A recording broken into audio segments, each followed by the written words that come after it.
Big Mouth is back and as raunchy as ever, with Season 5 packed full of innuendos, crazy creatures, and scenes that make you want to laugh and wash your eyes out with soap in equal measure. There are also a number of hidden jokes, meta references, and fun behind-the-scenes stories that make up the show's 5th season, so we thought we'd go through the ones we caught and give you the things that you might have missed in Big Mouth Season 5. Let's start off with the very first moment of Season 5. The first episode opens with Andrew talking about his love of, self-gratification, saying as far back as he could remember, he's loved doing it, before it turns into a montage with him discussing with all of his fellow classmates and about their urges. For anyone who thought Andrew's dialogue sounds familiar, there's a very good reason for that. That's because it's a parody of the Goodfellas intro, where Ray Liotta's Henry Hill tells the audience that as long as he could remember, he wanted to be a gangster. The Big Mouth version is almost word for word with the original one, with the parody even making a reference to Goodfellas star Robert De Niro during the montage. Just to make sure that you caught that they were parodying Goodfellas, at the end of the episode they actually say the word Goodfellas multiple times, bringing the parody full circle. You know, we always used to call each other Goodfellas.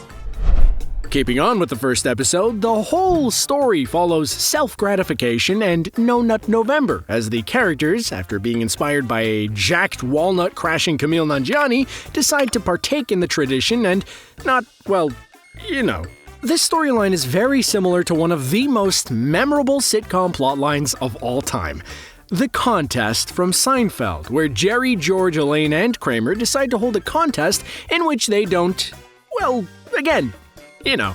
Big Mouth were very much aware of how similar the plots are and parody the sitcom out and out, replicating the interior of Monk's diner and doing impressions of the characters, with them even saying George Costandrew. They also make reference to another one of the most famous Seinfeld episodes of all time, the Soup Nazi, and reference the sitcom in the Christmas episode, saying, "Funny how? Like Seinfeld funny?" just before the elf, team bonding exercise ensues. Speaking of the Christmas episode, during the vignette where Jay's Pitbull featuring Ludacris goes on a killing spree during the Revenge Quest, an obvious parody of a certain movie, but more on that later, there's a scene that features a ton of ultra-stylized violence, which feels very similar to the Oren Ishii anime sequence from Quinten Tarantino's Kill Bill. When you play the sequences side by side, you can definitely see the similarities, with them both being absolute gore fests. Mr. Keating, or Dill Pickle as Andrew calls him, was the genius English teacher with a love of Shakespeare who Andrew became obsessed with and wanted to be loved by. The Mr. Keating character is definitely a parody of Robin Williams' John Keating in Dead Poets Society. The episode, which pays references to multiple Shakespeare plays such as Othello, Hamlet, and Romeo and Juliet, also makes reference to other classics like The Hulk and even Parks and Rec, with a pair of cones on Mr. Keating's dresser. This is a reference to the Cones of Dunshire, which was created by Ben in Parks and Rec, a character also played by Adam Scott. Now, I'm pretty sure that you caught this one as they even say it out loud, but the opening scene of episode 2 in the series, as the Shame Wizard and Coach Steve have breakfast together in a diner, is an out-and-out parody of the opening diner scene with Pumpkin and Honey Bunny in Pulp Fiction. After they make an SNL reference, they even rob the diner just like the scene in Pulp Fiction, but as we said, you likely caught that reference, but it was worth mentioning. It's also worth mentioning that David Thewlis also crushes it as the Shame Wizard. Steve, I believe I'll be joining you for pool school today. In the episode Re-New Year's Eve, which goes super meta with the live-action appearance of Nick Kroll, who isn't Will Arnett by the way. Yeah, a lot of people think that. Wow, that's disappointing. We see inside the monster world in what is an unsurprisingly weird take on the office environment. If you look closely, though, in a blink and you'll miss it moment, we see a reference to the comedy movie Office Space, with a character looking very much like Bill Lumbergh, with him even kitted out with the red suspenders and blue shirt with a white collar. The Big Mouth Christmas episode is packed full of references to a number of movies, along with some scenes that, no matter how hard I try, I can't erase from my brain.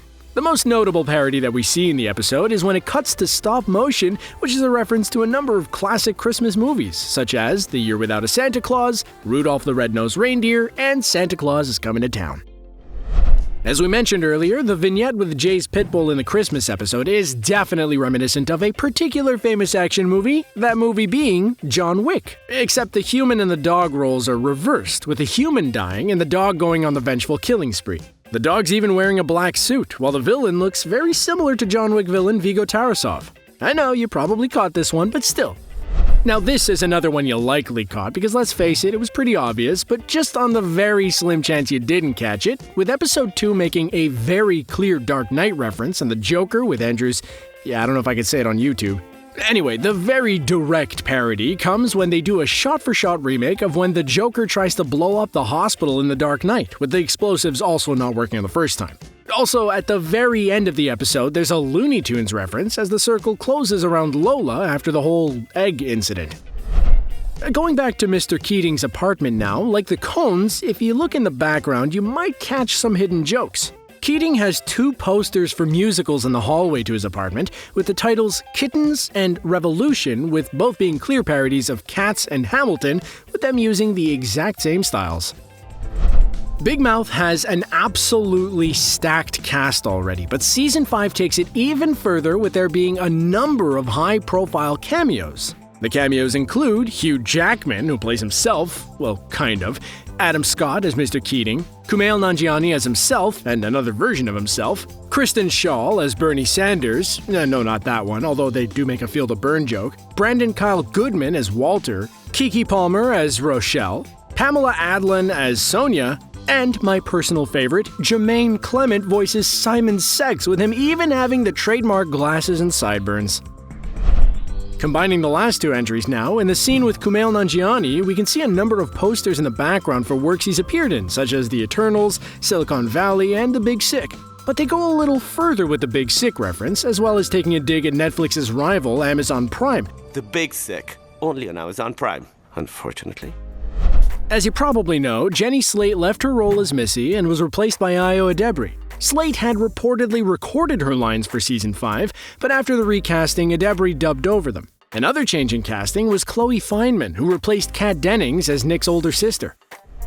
While there are multiple parodies of movies and people in Big Mouth, there is one person who inspired Nick Kroll the most when it came to Big Mouth: Mel Brooks. As a teenager, Kroll watched movies like Mel Brooks' 1981 classic History of the World Part 1 until he knew it word for word, and he has said that Brooks is very much a part of his comedic DNA. Kroll is actually working with his hero Brooks as a writer and performer for History of the World Part 2, which has been ordered by Hulu.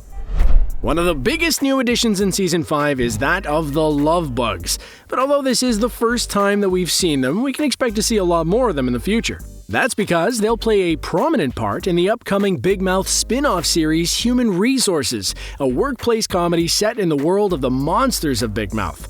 The Shame Wizard will also be playing a big role in the series, with Randall Park also cast. Despite Season 5 just coming out, some of the noises coming out of Netflix suggest that the show will be getting renewed for another season, and seeing as these kids are aging slowly, who knows how long it'll last after that. With there being a spin-off and more seasons to come, the future is looking Big Mouth. I'm sorry.